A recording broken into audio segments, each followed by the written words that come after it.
Bonjour tout le monde, bienvenue à ma petite chronique du vendredi.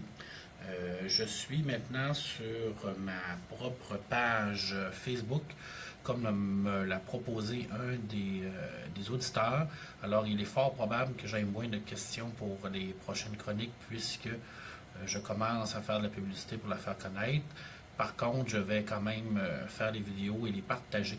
Alors, si vous voulez bien les partager également, ça serait le fun de faire connaître la nouvelle page. Pourquoi j'ai fait une page Facebook spécifiquement pour les chroniques? C'est parce que ça se retrouve un peu partout sur mon profil Facebook, sur le profil également de la page du podcast, des fois sur la page de la bibliothèque. Alors ça commence à être compliqué de bien jouer avec tout ça. Alors j'ai décidé de tout regrouper dans un même endroit. Alors sur la page de Pepperman Gagnon, Marc de Pepperman Gagnon, vous allez avoir toutes les vidéos que j'ai faites. Alors les 21 chroniques et la 22e qui est celle-là. Tous les articles que j'ai écrits également qui concernent la BD. Et aussi tous les lectures nostalgiques que j'ai écrits pour le podcast des Crinqués qui sont disponibles. Et si j'ai pas personne qui m'écoute, ce n'est pas grave. Et s'il y a des gens qui vont se joindre à moi, eh bien, vous pouvez me poser des questions ou m'envoyer vos commentaires en direct. Je vais y répondre comme à mon habitude. Maintenant, vous allez me permettre de faire une petite, pas une mise au point, mais je pense qu'aujourd'hui, c'est la journée Star Wars. On dit que c'est May the Fourth be with you. Alors, j'ai décidé que pour commencer ma chronique BD, j'allais vous parler un peu de Star Wars. Vous me permettrez d'aller vérifier quelque chose si ça ne vous dérange pas. Je vais seulement aller voir si je peux faire un petit partage sur mon propre journal qui pourrait peut-être augmenter les gens qui vont venir me voir. Alors, c'est fait. Alors, je suis désolé. Alors, c'est fait. C'est ça. Alors, aujourd'hui, May the Fourth be with you, c'est la journée de fête de Star Wars. Il y a deux journées de fête de Star Wars. Il y a le 4 mai et il y a le 25 mai. Le 25 mai, c'est pour fêter la sortie du premier épisode 4, qui était le 25 mai 1977. Et le 4 mai, ben, ça vient de May the Force be with you. Alors, May the Fourth be with you. Alors, c'est un genre de jeu de mots avec la France. Et aujourd'hui, ben, c'est un peu l'occasion de partager notre amour et notre appréciation de l'œuvre de George Lucas et maintenant l'œuvre de Disney. Et puis, c'est aussi l'occasion des détracteurs de lancer un peu leur venin sur cette journée-là en indiquant que ça ne sert à rien, puis que c'est pas utile, puis que la vraie science-fiction pour adultes, ça existe, ce que Star Wars n'est pas, et puis tout ça. Bon, je vous dirais, regardez, si ça vous tente de vous lancer là-dedans, ben allez-y. Moi, je suis plus le vivre et laisser vivre. Alors, les gens qui n'aiment pas cette journée de May the Fourth be with you, ben, vous skippez, puis vous laissez les gens qui aiment ça s'amuser ensemble. C'est tout. Alors, j'ai sorti 4 livres que j'ai en ma possession personnelle qui ont fait de moi, qui m'ont permis de développer mes connaissances en Star Wars. Et comme c'est la journée de Star Wars, j'ai décidé de vous les présenter avant de tomber dans ma chronique BD.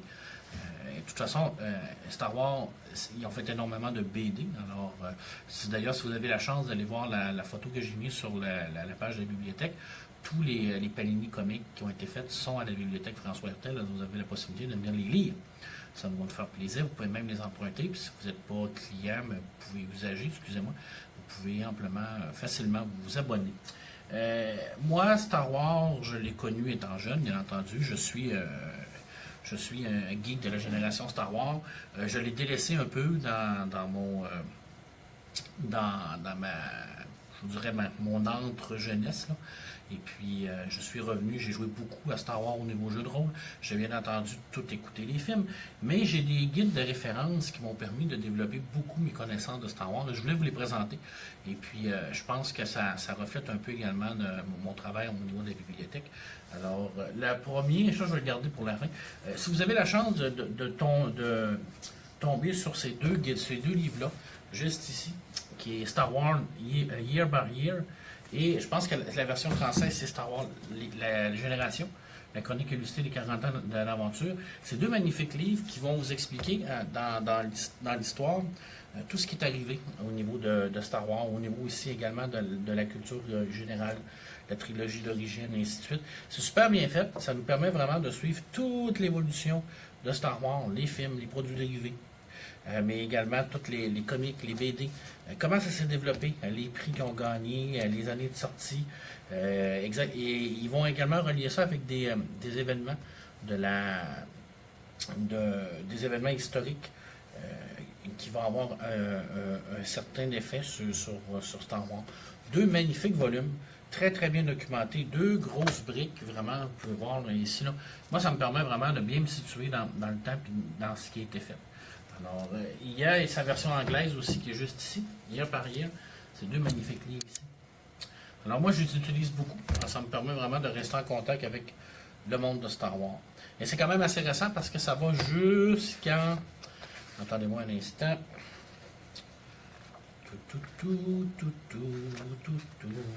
Jusqu'en 2010, alors c'est quand même pas pire. Et je pense que la génération, lui, en français, va plus loin. Parce que lui, en anglais, il est sorti. Mais je pense que lui, de la génération, a été upgradé, a été augmenté. Alors, je vais aller vérifier, je ne vous mens pas. Ça va jusqu'en 2016. Alors, vous voyez que lui, en français, est plus complet. Un autre magnifique volume de Star Wars qui me sert énormément de référence, qui me servait de référence quand je faisais mon jeu de rôle, et puis que j'utilise encore parce que c'est magnifique, c'est toute l'œuvre de Ralph McQuarrie, qui est juste ici, qui est les Star Wars Universe. Il faut savoir que Ralph McQuarrie, qui était un illustrateur américain, a travaillé beaucoup sur Star Wars, et puis a fait énormément de sketchs pour le monde de Star Wars. Et ce magnifique volume-là nous donne vraiment l'opportunité de tout voir le travail qu'il a fait. Et c'est divisé par endroits. Alors, Tatooine, Coruscant, Dagobah, Hoth, Endor, Bespin, Yavin 4 et Alderaan. Et à l'intérieur de tout ça, on voit vraiment toute la complexité de l'œuvre de Star Wars au niveau des sketchs. Donc, comment Lucas en est arrivé à créer ce monde-là. Alors, c'est vraiment un très, très, très, très beau livre. Et, par contre, je ne suis pas sûr que c'est facile à trouver. C'est quand même assez vieux, puis c'est pas évident à trouver, mais si vous avez la chance de trouver ça dans un brocanteur ou une librairie usagée, tombez là-dessus. Alors, il y a Martin qui nous dit « Salut Marc, salut Martin. Je sais qu'on n'est pas beaucoup, je vous l'ai expliqué au début, puis je vais le réexpliquer. C'est ma nouvelle page. Alors, sur ma nouvelle page, il y a moins de monde qui sont abonnés. Je l'ai créé, ça fait 2 jours. Pourquoi je l'ai créé? Je répète que c'était pour regrouper tous ensemble. Alors, c'est pas grave si j'ai pas beaucoup de personnes qui écoutent en direct. C'est pas ça le but. Le but, c'est de faire vraiment une petite chronique. Non, c'est pas un spécial de Star Wars. Je veux rien présenter quelques trucs que moi j'aime au niveau de Star Wars. Je crois le livre le plus complet pour nous expliquer tout le processus de création de Star Wars, c'est lui ici, qui est La magie du mythe, à la source des mondes fabuleux de George Lucas. Alors, 20 ans après la sortie, vous savez, j'aime ça lire la 4e de couverture. En plus, ça me permet de mettre une lunette, j'ai l'air intelligent. 20 ans après la sortie, la guerre des étoiles continue de captiver l'imagination de millions de personnes à travers le monde. En incorporant de grandes influences culturelles et historiques du 20e siècle à certains éléments de mythologie classique universelle, George Lucas a su créer une saga qui transcende le temps, qui nous transporte déjà dans les millénaires qui s'annoncent. Un catalogue officiel d'une grande exposition consacrée à la guerre des étoiles par le Musée national de l'air et de l'espace de Washington. Cet album conçu et rédigé par la conservatrice de l'exposition fait la lumière sur les sources qui, des mythes de la Grèce antique à Flash Gordon, ont inspiré George Lucas. Cette légende des temps modernes qui retrace l'éternelle bataille entre le bien et le mal. Ce qu'il faut savoir avec ce magnifique livre-là, c'est que c'est réellement toutes les influences que George Lucas est allé chercher pour créer sa mythologie. Star Wars, ce n'est pas de la science-fiction. Je l'ai dit puis je le répète, Star Wars, c'est réellement c'est un conte. C'est un conte et légende. C'est l'éternel combat entre le bien et le mal. C'est la princesse et le prince dans un milieu de science-fiction. Bien entendu, parce que le contexte, il y a des vaisseaux et tout ça, mais ce n'est pas de la science-fiction. Il faut faire attention avec ça au niveau propre, là. C'est pas de la science-fiction. Et ce volume-là nous démontre réellement où ce que George Lucas est allé chercher toutes ses idées au niveau des costumes, au niveau des décors, au niveau des armes, au niveau du monde, la mythologie, tout ça. Où est-ce qu'il est allé les chercher? Très, très, très, très beau volume. Alors ça, c'est un beau volume. Alors je compléterai ma petite parenthèse pour de May the Fourth be with you en disant que les gens qui veulent fêter, ben allez-y, amusez-vous. Aujourd'hui, c'est la journée de Star Wars, alors c'est une journée pour vous les fans. Et les gens qui trouvent ça bébé et qui ne comprennent pas pourquoi qu'on fête le May the Fourth be with you, ben, regardez passer votre tour, puis amusez-vous avec d'autres choses. Martin qui me dit, j'essaie toujours de comprendre le phénomène, explique-moi si c'est précisément un space opéra. Non, ben oui, c'est un space opéra, mais je te parle au niveau de ligne claire. Star Wars, c'est de la mythologie. C'est comme un conte de Charles Perrault, exemple. C'est un conte de prince et de princesse dans un milieu futuriste, mais c'est pas de la science-fiction en tant que telle, parce qu'il n'y a pas de science-fiction à l'intérieur de Star Wars. C'est compliqué à expliquer, mais c'est du space opéra, mais de la mythologie. Mais je ne commencerai pas à tomber dans les détails techniques de tout ça. Alors, c'est vraiment un peu plus complexe. Vous me permettrez que je regarde s'il y a des gens qui... je crois que le fait que je le partage, que je l'ai fait sur ma page, va enlever des vues, il va enlever des gens qui vont m'écouter en direct. Je vais aller faire un petit message pour leur dire que je suis en direct, mais sur mon autre page, pour qu'ils viennent.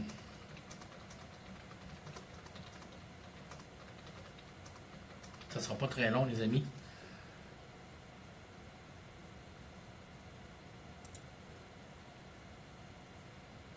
Donc, c'est fait.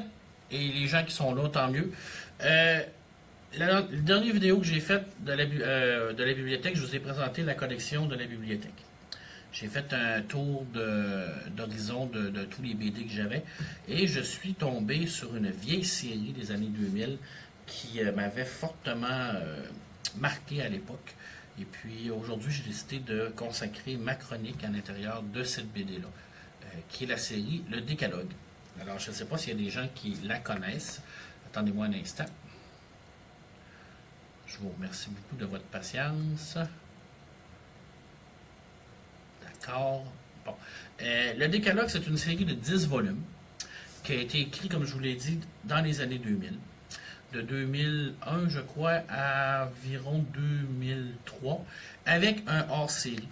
Et puis, à l'intérieur du Décalogue, ça nous explique l'histoire tourne autour d'un livre, un livre qui s'appelle le Navik, qui, je vais essayer de le lire, c'est le Naïk. Et puis, le livre en tant que tel, on ne sait pas d'où ce qui vient, on ne sait pas qui a écrit réellement ce manuscrit. Et ça tourne autour de Mahomet et son prophète, qui aurait écrit en parallèle du Coran un décalogue. Alors, un décalogue, c'est les 10 commandements de Dieu. Alors, Mohammed aurait écrit un nouveau décalogue sur une épaule de dromadaire à l'époque, qui expliquait, je vais vous le dire en tant que tel, qui contredisait l'extension guerrière qui était menée par les successeurs de Mahomet. Alors, c'était vraiment comme un nouveau décalogue. Et puis, la série, le décalogue, c'est vraiment 10 volumes. Un volume par commandement, du nouveau commandement qui a été écrit dans le nouveau décalogue de Mahomet. Et puis, à l'intérieur de tout ça, on va vraiment aller du plus vieux, du plus récent jusqu'au plus vieux. Alors, c'est comme un genre de compte à rebours. Quand on commence la série, on est de nos jours, dans notre époque. La date en tant que telle, il n'y a pas réellement de date, mais c'est vraiment en 2000. Là. On est vraiment en 2000. Et puis, on va descendre jusqu'au tome 10, qui, lui, se passe en 652. Alors, on a vraiment comme un genre de décompte. Et puis, le décalogue a la caractéristique qu'on peut le lire à l'endroit ou à l'envers.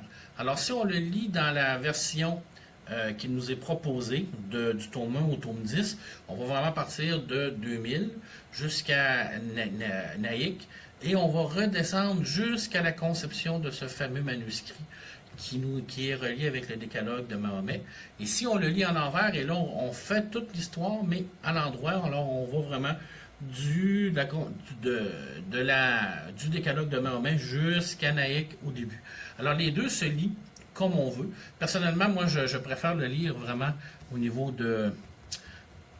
Je préfère le lire vraiment au niveau de la lecture comme ils nous ont indiqué, de 1 à 10, parce que c'est plus intriguant d'essayer de découvrir à l'intérieur de chaque livre comment ce fameux manuel-là a été, ce manuscrit-là a été écrit.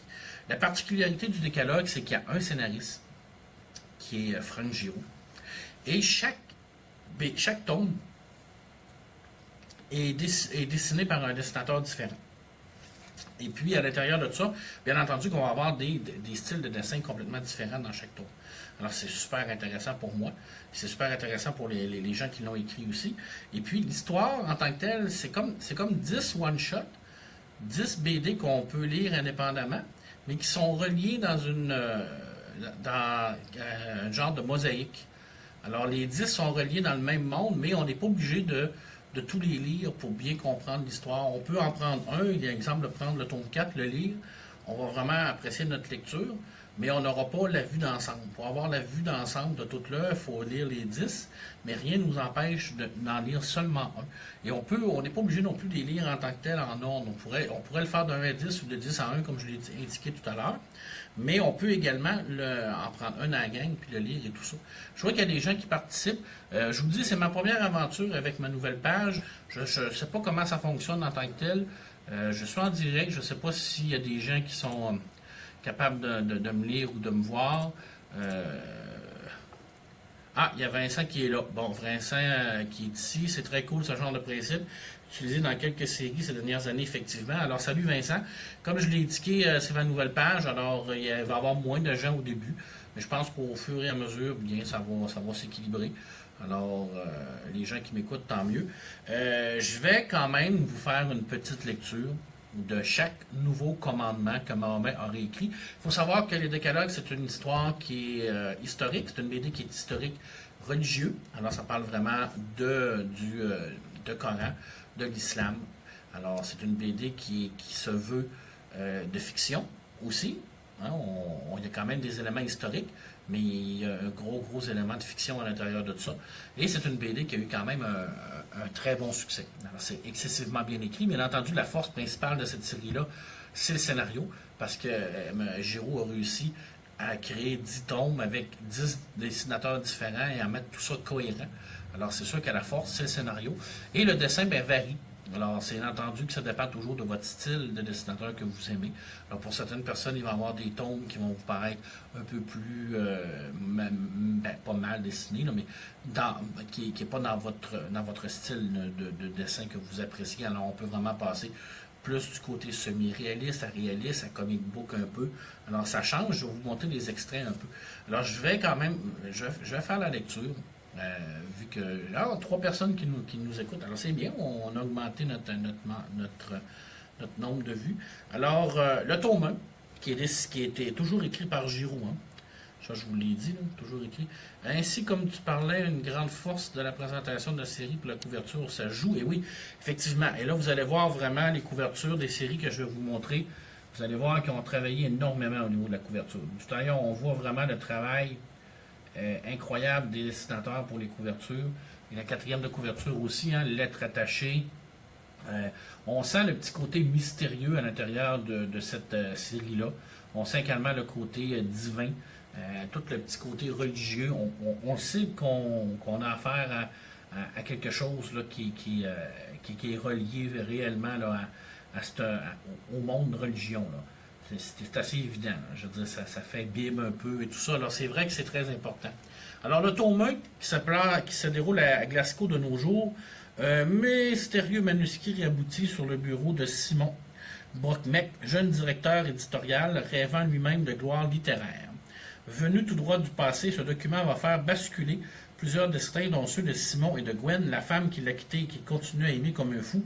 Le nom de ce manuscrit, Nannick. Nannick, roman exceptionnel, objet d'art, trésor bibliophile, ouvrage sacré, instrument politique ou simple pont entre deux êtres, il est tout cela à la fois. Bien que les protagonistes des différents épisodes n'en perçoivent chaque fois qu'une facette, ce livre né d'une très ancienne rencontre entre des fous et des sages va produire sur eux qui le possèdent ou le convoitent des effets que nul ne peut prévoir.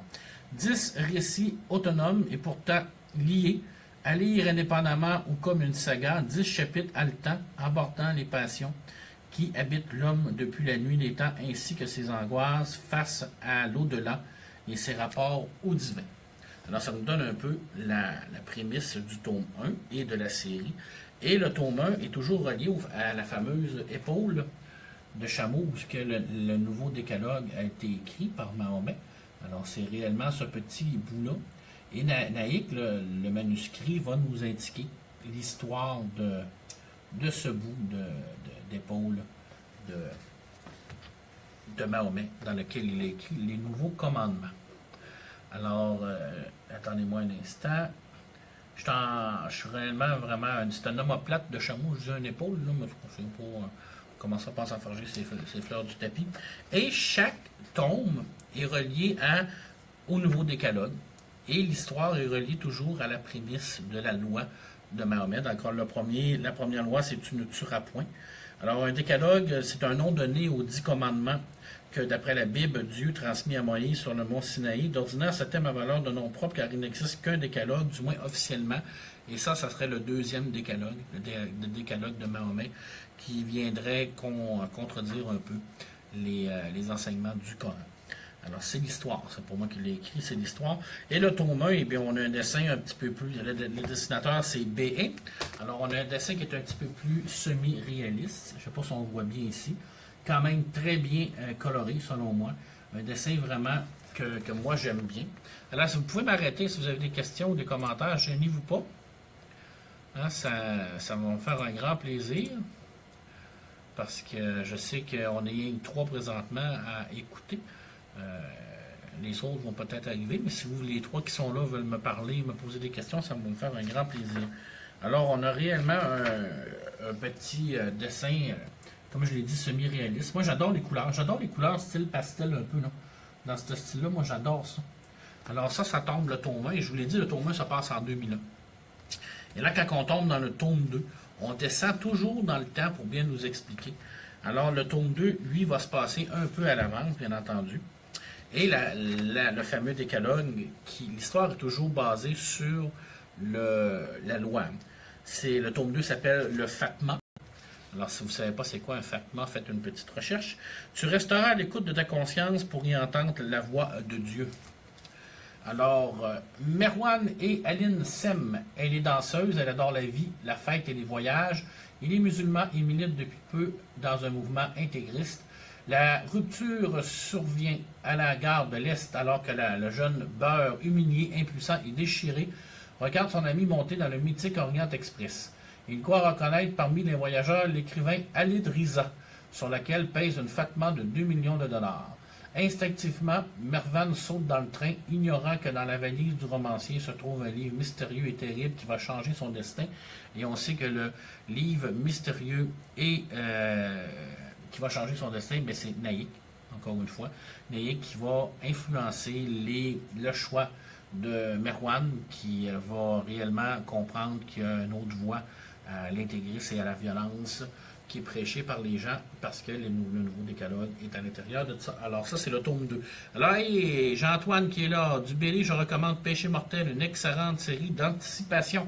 Merci Antoine. D'ailleurs, si vous avez des commentaires et des suggestions à nous faire par rapport au dessinateur, j'ai pas dit le dessinateur, pour le deuxième, c'est De Vita, juste ici. Alors, je vais vous montrer également quelques dessins à l'intérieur de ça.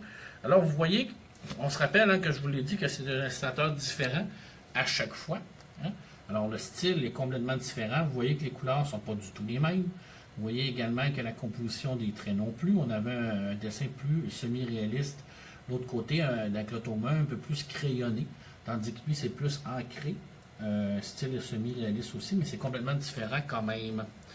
Le tome 3, qui est le météore, juste ici. Hein, les pages couverture, ça fesse, hein? Ça nous donne un coup. Hein? On tombe en 1958, alors je vous dis, on recule toujours.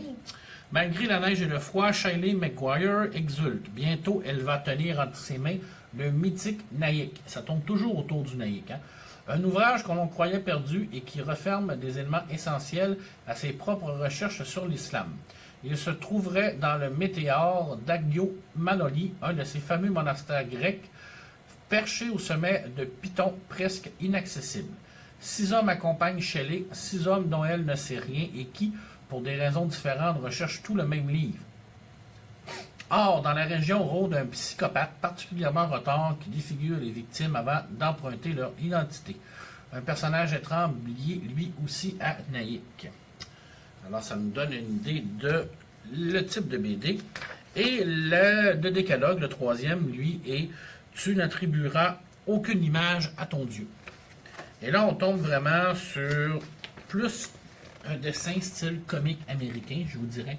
Vraiment un dessin un peu moins réaliste. Je ne vous dirais pas réaliste du tout. Un peu plus, pas caricaturé non plus, mais je veux dire des gros traits un peu plus. Complètement différent des deux autres. Vous ne vous gênez pas si vous avez des questions ou des commentaires, les amis? Complètement différent des deux autres. Alors, pour le tome 3, alors j'ai toujours Antoine qui est là, Vincent, on est deux. Alors, on ne se gêne pas si vous avez des commentaires ou des suggestions, ça va nous faire plaisir, d'y répondre. Le format, un scénariste, plusieurs dessinateurs n'est pas innocent, ça permet d'avoir des sorties rapprochées, effectivement. Et, je vous l'ai dit tout à l'heure, tome 1, 2001, tome 2, 2001, tome 3, 2001, tome 4, 2001. Alors, en 2001, on a sorti 4 tomes du décalogue. 2002, on a sorti le 5, le 6, le 7, le 8. Alors, 4 autres tomes. Et paf, on finit avec le 9 et le 10 en 2003. Alors, on est sorti sur des 4 tomes par année, ce qui nous a permis de compléter la série en 3 ans. Alors, et voilà, Antoine a entièrement raison. Avoir des dessinateurs différents, ça nous permet de faire des sorties plus vite. Alors, quand l'histoire est bien écrite et bien scénarisée, pouf, on peut sortir plus rapidement. Mais c'est sûr que ça fait en sorte qu'on n'a pas... on n'a pas un sentiment d'appartenance par rapport à un dessinateur puisque ça change. Vincent qui me dit, bien moi je t'écoute avec attention. Merci Vincent de m'écouter. Je sais qu'Antoine est là également. Alors, je tombe sur le tome 5, le tome 4, qui est le Serment, dessiné par TBC.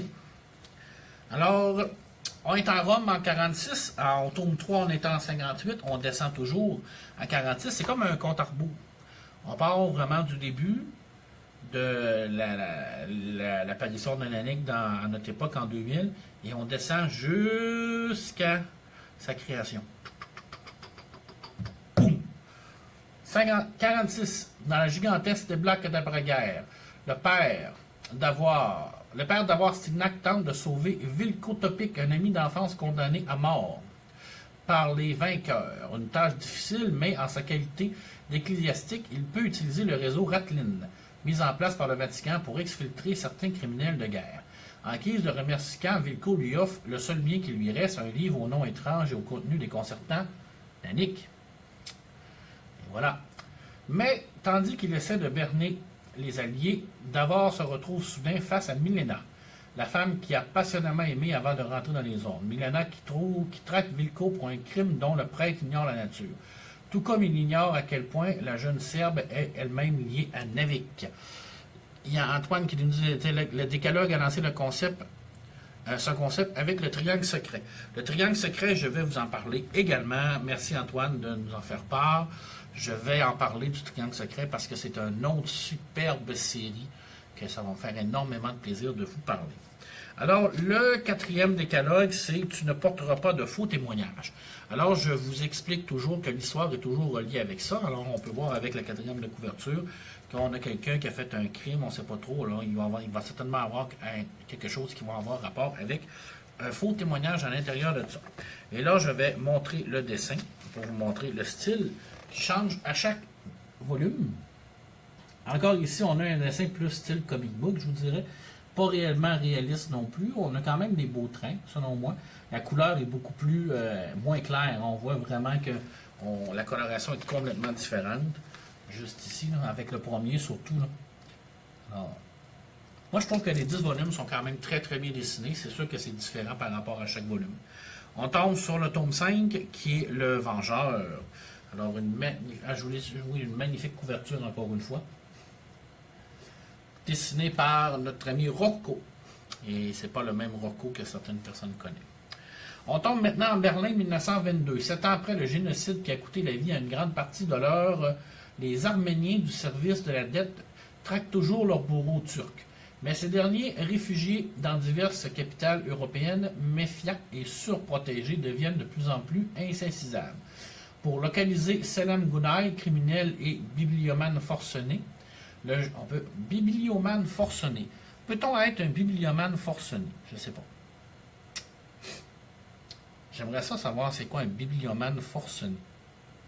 Bref, on pourrait partir une genre de discussion là-dessus. Le jeune Missan Zakarian compte sur 2 atouts de choix. Ayla la file de Sassé Benaïk, un livre rarissime pour lequel le Turc est prêt à se damner. Là, il va se damner puisque c'est un bibliomane qui est forcené.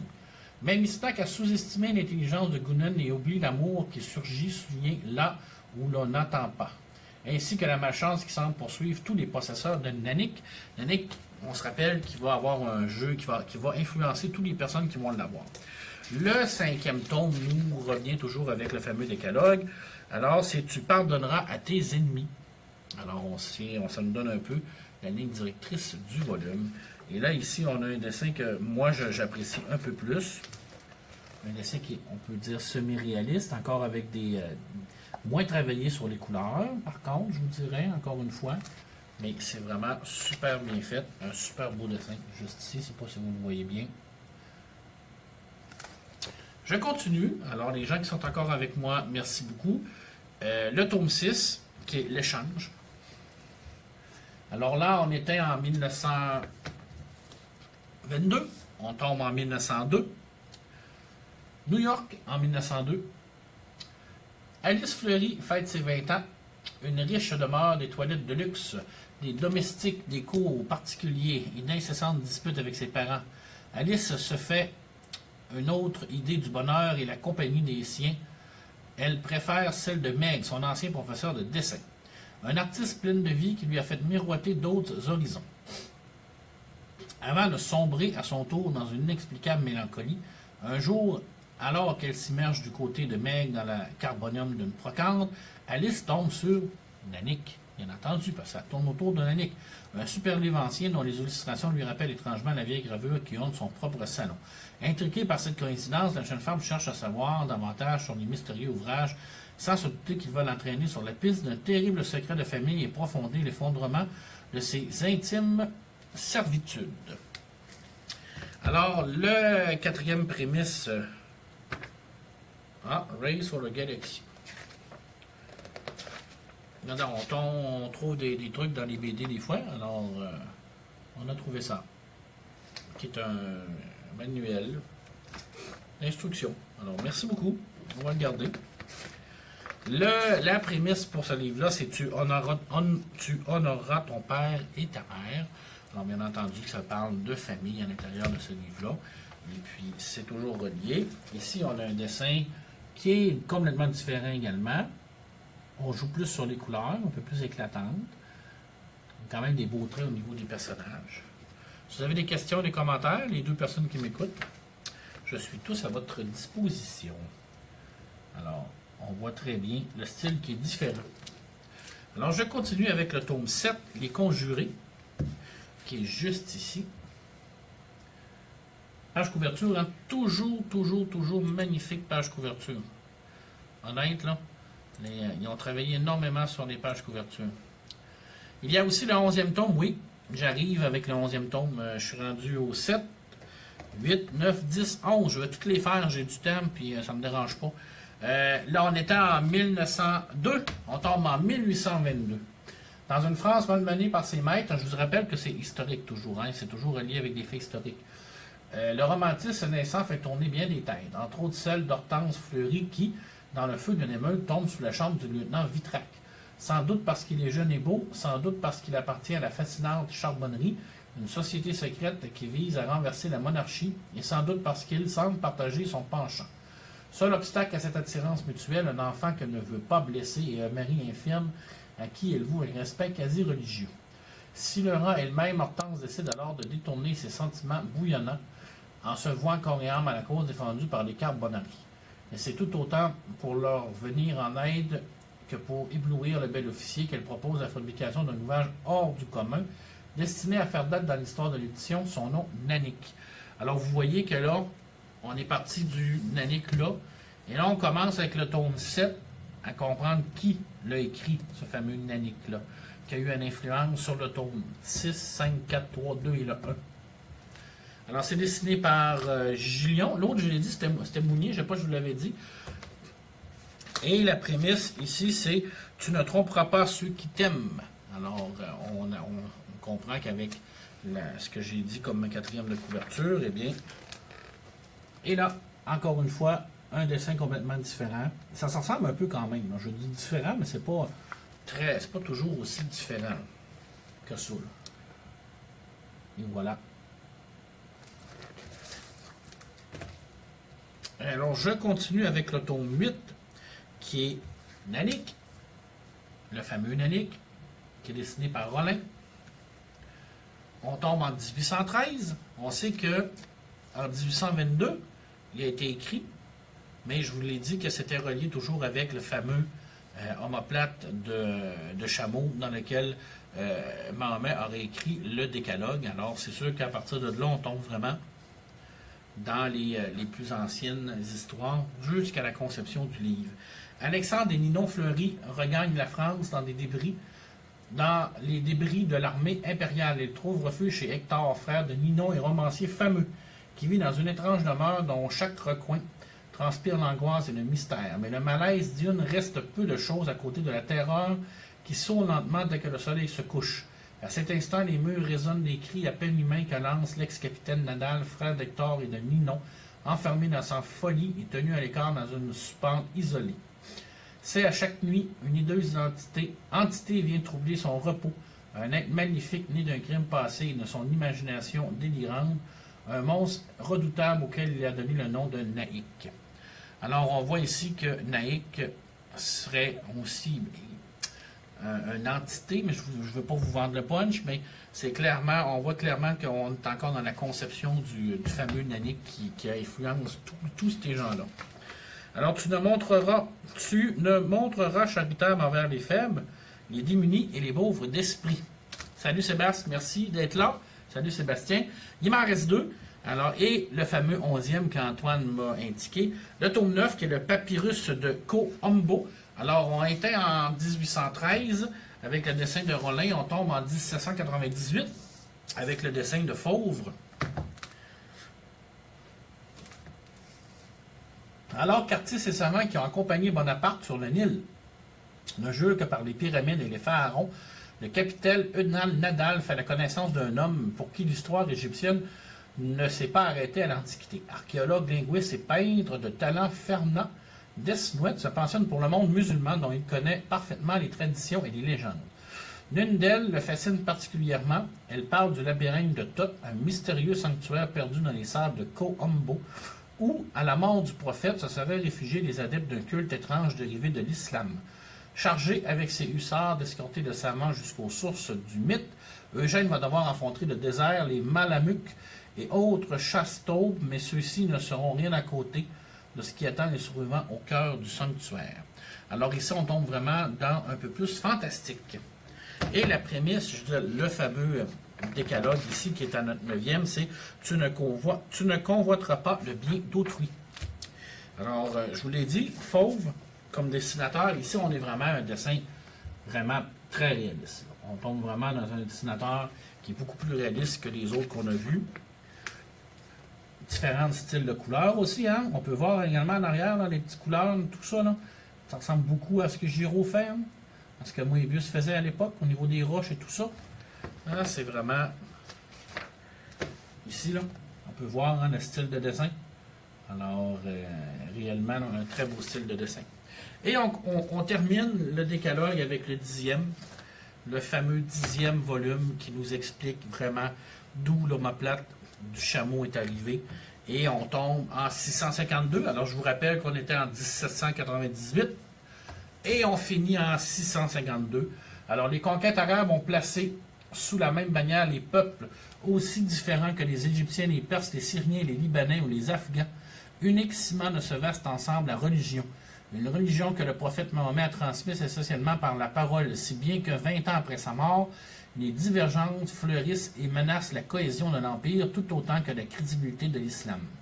Pour parer à ce danger, le calife Othman a donc chargé quelques fidèles de recenser les témoignages les plus fiables, puis les consigner dans une version unique et définitive du Coran. Tanan Abu Tayyib est l'un de ses collaborateurs. Il pense avoir mené sa tâche à bien lorsqu'il rencontre Ma'ajoub, fille d'un compagnon du prophète assassiné dans d'étranges circonstances. Celui-ci le met sur la piste d'une sourate inconnue en forme de décalogue que Mahomet lui-même aurait calligraphié sur un omoplate de chameau. Mais ces préceptes de tolérance bousculent trop d'intérêt pour que Tayyib et sa protégée parviennent jusqu'à eux sans encombre, à tel point que le collecteur va bientôt se retrouver face à un terrible dilemme, perdre sa vie ou perdre son âme. Alors ici, ça complète réellement le décalogue. Et le dernier décalogue, qui est le 10e, c'est « Tu feras aimer Dieu par l'exemple et non par la force ».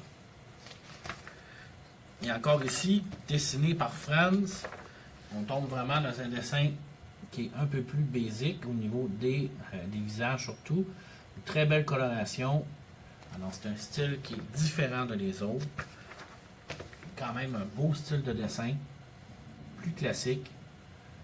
Et comme le disait si bien mon ami Antoine, après le 10e tome, on est tombé sur le 11e commandement, qui est, sans être une suite du décalogue, cet ouvrage apporte des compléments qui accentue la cohésion de la saga. Il mêle une trame romanesque tissée par Luc Révillon, ponctuée de notices éclairant le contexte historique.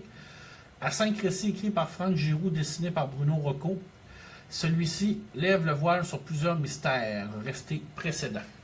Alors, c'est vraiment comme un genre de livre qui va venir souder l'ensemble de l'œuvre du décalogue. Et à l'intérieur de ça, on a réellement des petits dessins, mais on a également des fiches qui vont nous expliquer chaque personnage, chaque contexte historique, et ainsi de suite. Alors, c'est vraiment un très beau volume, c'est un beau complément qui n'est pas nécessaire d'avoir de lire vraiment pour le... C'est pas nécessaire de le lire, mais c'est bien. Il y a Antoine qui nous dit 2 séries dérivées sont également parues. Oui, il y a le Légataire aux éditions Glénat. D'ailleurs, tout ça, c'est aux éditions Glénat. Et il y a le Fleury Nadal aux éditions Glénat également, qui vont compléter toute la... qui vont mettre plus de chair autour de l'os. Alors, c'est vraiment... Là, en fait, le Légataire, c'est la suite du décalogue. Et le Fleury Nadal, c'est des personnages du décalogue qui vont avoir leur propre histoire, ainsi de suite. Qu'est-ce que je peux dire sur cette magnifique œuvre-là? Je vous l'ai dit, c'est une œuvre qui est magistrale au niveau scénaristique. Franck Giroux a réussi vraiment à créer une magnifique histoire qui est indépendante, mais qui forme un tout, qui peut être lu d'un bout comme de l'autre, qui mélange l'histoire à la religion et à la fiction, qui nous présente des personnages, des excellents plutôt personnages qui vont vraiment avoir une influence, qui vont se faire influencer par le fameux livre naïque. Un petit côté aussi fantastique à l'intérieur de ça, un petit côté mystique, on joue avec le divin et tout ça. Alors c'est vraiment un mélange de styles qui va ouvrir la voie à plusieurs autres séries qui vont y ressembler.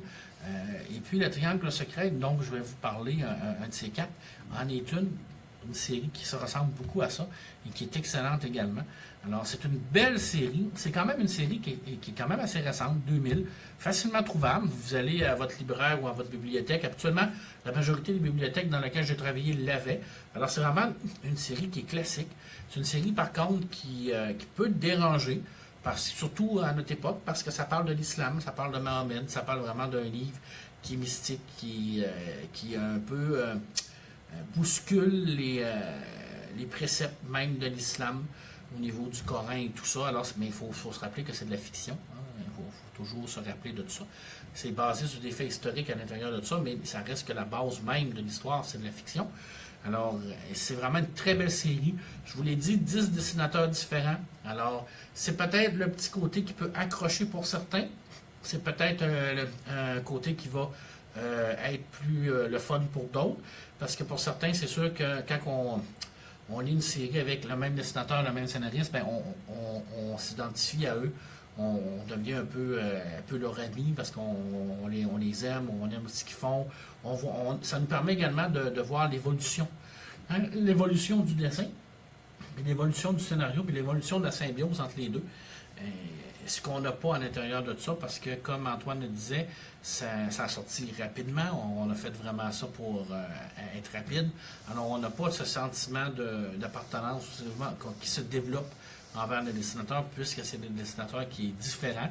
Et il y a certains tomes qui peuvent faire en sorte que vous dites « Ah, moi, j'aime pas ce style-là. J'aimais beaucoup le style du 3e, mais le style du 4, je ne l'aime pas. » Des fois, ça peut être un petit accro qui va arriver, qui va vous empêcher de le lire. J'ai déjà vu des gens qui ont arrêté de le lire parce qu'ils n'aimaient pas le style de dessin, mais la force du décalogue, c'est un scénario.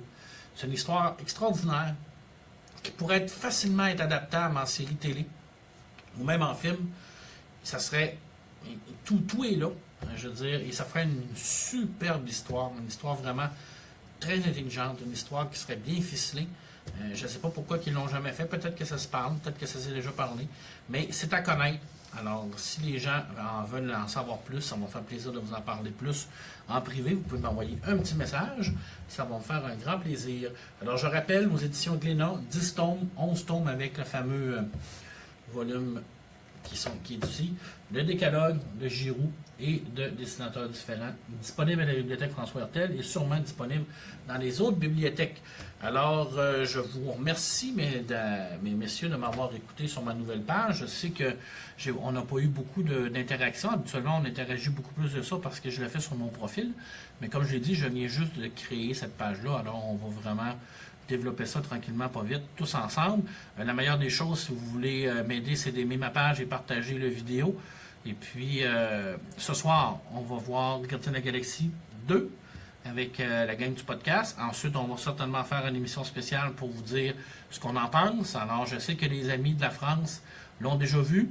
Et les critiques présentement sont excellentes. Alors ça va être notre petit côté geek aujourd'hui. Et je vais terminer par vous souhaiter encore une fois un bon May the 4th be with you. Alors aujourd'hui, c'est la journée de Star Wars. Alors la meilleure façon de fêter ça, prenez, écoutez un film, prenez une BD, prenez un livre, prenez une figurine, prenez un verre, prenez n'importe quoi de Star Wars, puis rappelez-vous à quel point cette série-là, cette saga-là a influencé votre vie de geek. Et puis, je pense que c'est les gens qui, majoritairement, sont des geeks de science-fiction, ont tous passé pratiquement par Star Wars. Et les gens qui ne veulent pas la fêter, fêtez-le pas et laissez les autres la fêter. Alors, je vais vous souhaiter une excellente fin de semaine, parce que demain, moi, je ne suis pas là, c'est pour ça que je l'ai fait jeudi. Et puis, bon Gardiens de la Galaxie pour les gens qui vont aller le voir ce soir. Et puis, il y a une intégrale du décalogue. Et je ne pourrais pas te répondre, je vais aller voir. Donne-moi un instant, mon cher ami Vincent. Oui, il y a une intégrale du décalogue. Il y en a un. Intégrale qui est sorti en 2009.